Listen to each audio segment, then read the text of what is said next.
प्रिय बच्चों, सुप्रभात। आज कक्षा 11 हिंदी की क्लास में हम सूरदास के वात्सल्य वर्णन के विषय में पढ़ेंगे। ये आपका पाठ 3 है। तो इसके पूर्व 2 पद हम विनय के पद पढ़ चुके हैं इनके, जिसको यदि आप पढ़ना चाहते हैं तो उसका लिंक हम आपको डिस्क्रिप्शन बॉक्स में नीचे दे देंगे। आप वहाँ से उसको पढ़ सकते हैं। इस वात्सल्य वर्णन में सूरदास जी ने मन को हरने वाले अपने प्रभु मन श्री कृष्ण के विषय में कहा है। उसके बाल रूप का सुंदर और सरस वर्णन इस वात्सल्य वर्णन में उन्होंने किया है। आइए इसकी व्याख्या पढ़ते हैं।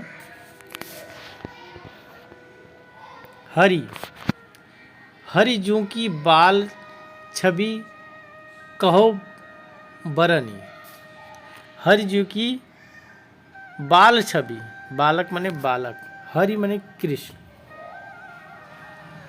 बालक कृष्ण की सुंदर छवि माने सुंदरता, छाया मतलब रूप जो है, छवि का मतलब रूप, कि बालक श्री कृष्ण के सुंदर रूप का वर्णन जो है, कहो बरनी, कैसे वर्णन करूं, मतलब इतना सुंदर है कि वर्णन नहीं किया जा सकता। सकल सुख की सीव, सीव मनी सीमा, सभी सुखों की सीमा वहाँ पर समाप्त हो जाती है। उनके रूप का दर्शन करके सभी सुखों की जो है सीमा समाप्त हो जाती है। सूरदास के कहने का मतलब है कि समस्त सुखों की सीमा है वह उनका बाल रूप। कोटि मनोज शोभा हरणी एवं करोड़ों कामदेव के सौंदर्य को भी हरने वाले हैं। हरण माने हरने वाले हैं, शोभा माने सुंदरता को, मनोज माने कामदेव, कामदेव का पर्यायवाची है मनोज। करोड़ों कामदेव की सुंदरता को ये हरने वाले हैं। इनका रूप जो है वो कामदेव की भी सुंदरता को हरने वाला है, मतलब उनसे भी अधिक बढ़कर है, अधिक सुंदर है इनका रूप। भुजंग, भुज माने बाहों में, भुजंग माने सर्प है। सरोज नैननी, सरोज माने कमल, नैनन ने आंखें, आंखें उनकी कमल की जैसे हैं। बदन बिंदु जित लरनी, बदन बिंदु जित लरन का मतलब होता है कि बदन, बिंदु माने चंद्रमा, बदन माने शरीर, उनका जो शरीर है उसकी सुंदरता इतनी अधिक है कि वो चंद्रमा की सुंदरता को ऐसा लगता है कि उन्होंने जीत लिया है। लरनी माने लड़कर जीत लिया है, लरनी माने लड़कर जीत लिया है। सुंदर चंद्रमा की भी सुंदरता को उनके शरीर ने जो है लड़कर जीत लिया हो, ऐसा लग रहा है देखने पे। रहे विवर्णी, विवर्ण माने बिल, सांप जो है बिल में रहता है। ये ऊपर वाली पंक्ति में जो जिस सर्प का वर्णन किया गया है उसी को कहा जा रहा है कि ये जो सांप है, भुजाएं ऐसा लग रही हैं, श्री कृष्ण जी की भुजाएं जो है सर्प की तरह है, आंखें कमल की तरह हैं। तो उसी के विषय में कहा जा रहा है कि ऐसा लग रहा है कि ये भुजंग सांप जो है बिल में छिप गया, और सरोज मतलब कमल जो है सलील माने जल में छुपा हुआ है, और ये विधु, विधु माने चंद्रमा जो है नभ में छुपा हुआ है। ये सब जो है छुपे हुए हैं। और उपमा उपरी दूरी डरनी, अपर अपर माने दूसरे, दूसरे लोग अपनी उपमा से, उन श्री कृष्ण भगवान की सुंदरता की तुलना से के डर से दूर भगे हुए हैं। दूर भगे हुए हैं मतलब छुपे हुए हैं। कहने का तात्पर्य यह है कि यह जो उनकी भुजाएं, श्री कृष्ण जी की भुजाएं सर्प से और नेत्र कमल से तथा मुख चंद्रमा से भी अधिक सुंदर हैं। इसलिए सर्प विवर में, विवर माने बिल में, और कमल जल में, और चंद्रमा आकाश में छिपे हैं। उपमा अपर दूरी दृढ़नी, अन्य दूसरे जितने भी जीव जंतु हैं वे उपमा के भय से कहीं दूर जाके छुप गए हैं। मंजू मेचक मृदुल तन, मंजू माने होता है सुंदर, और मेचक माने होता है काला, मृदुल माने कोमल, तन माने होता है शरीर। तो सुंदर काला कोमल शरीर, यह काला का अर्थ है क्योंकि सांवले कलर के थे, श्यामल कहा जा सकता है, सुंदर सांवला रंग श्री कृष्ण के शरीर के विषय में।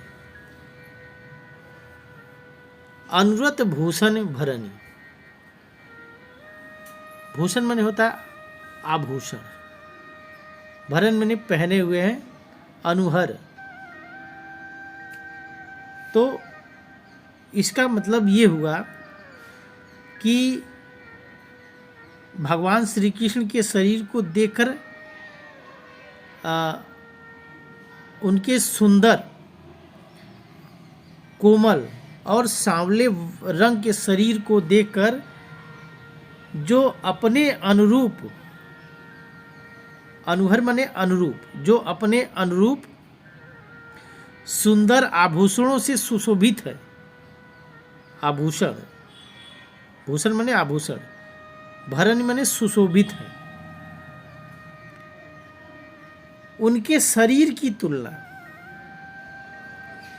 मनहु माने मान लीजिए, सुभग माने सुंदर, श्रृंगार शिशु तरु, श्रृंगार का वृक्ष होता है, श्रृंगार रूपी वृक्ष। जो आभूषण पहने हुए हैं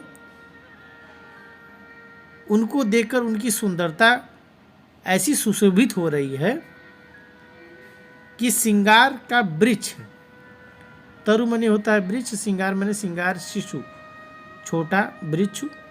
मान लीजिए कि इतना सुंदर उस श्रृंगार वृक्ष की तरह लग रहे हैं, और फरियो अद्भुत फरन, उस श्रृंगार के वृक्ष पर फरियो माने फल लगा हुआ है, अद्भुत फरनी, और अद्भुत, बहुत अद्भुत रूप से फला हुआ है।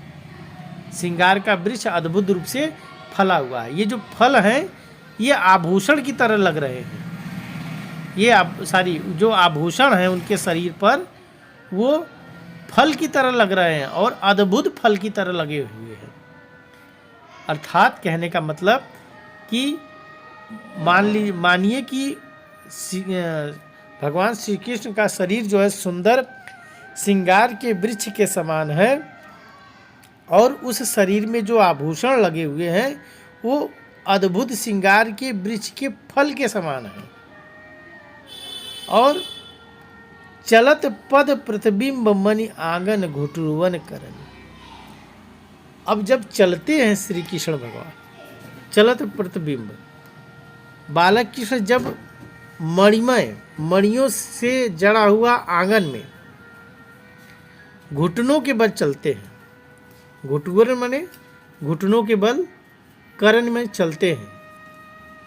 जब नंद बाबा का जो आंगन है वो मणियों से जड़ा हुआ है और उसमें जब वो घुटनों के बल चलते हैं तो जलज मने होता है कमल, संपुट मने होता है कमल का जो पत्ता होता है दोने की तरह, उसको कहा जाता है संपुट।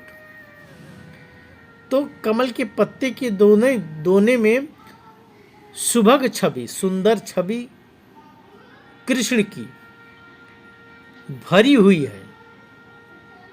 लेत उर जान धरनी, धरन मैंने होता है धरती, ऐसा जान पड़ रहा है कि यह धरती जो है, पृथ्वी जो है, अपने उर में, हृदय में, उर माने हृदय में, कमल के दोने में कृष्ण की सुंदर मूर्ति को रखी हुई है, अपने हृदय में रखी हुई है। और कैसे रखी है? कमल के दोने में रखी हुई है, इस प्रकार लग रहा है। पुण्य फल अनुभवती सुतहि बिलोकहि कै नंद घरनी। नंद घरनी, नंद घरनी माने नंद बाबा की पत्नी, अर्थात यशोदा के विषय में कहा गया है। यशोदा को नंद घरनी, नंद बाबा की पत्नी है इसलिए यशोदा।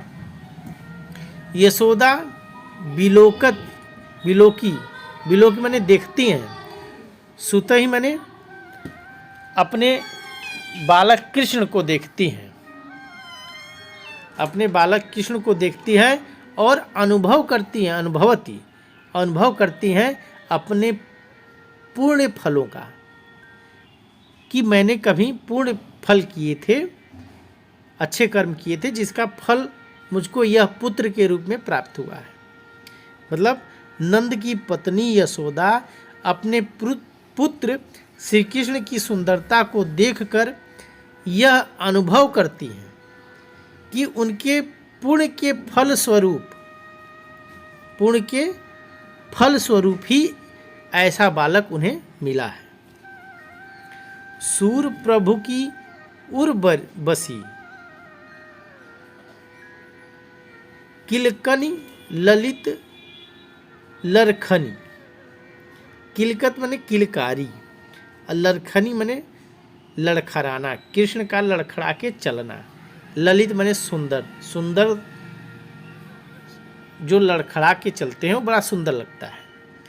और श्री कृष्ण के का हंसना, किलकारी मारना, किलकनी माने किलकारी मारना, किलकारी मार के हंसना और लड़खड़ा के चलना, वह छवि जो है सूरदास